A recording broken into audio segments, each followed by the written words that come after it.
we just found this little baby bird on the street, and we went to the vet, and he said that he is starving since days.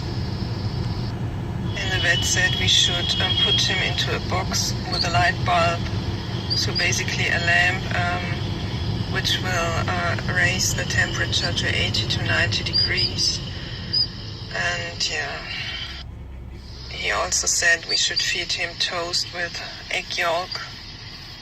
Yeah, I don't know if he will survive because he looks very weak to me, but we will try.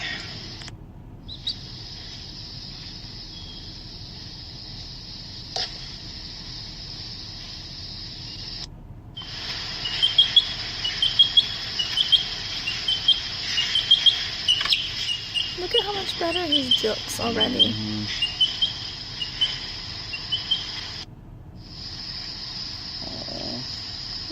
Seems like improper for a bird to eat eggs, but look.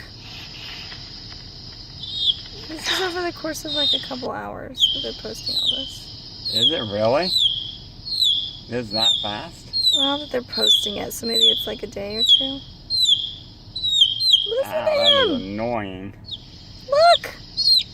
This is today! That was yesterday! There's no way that's one day. Yeah, that is for real. From the last one to this morning. That's Okay, insane. you're gonna save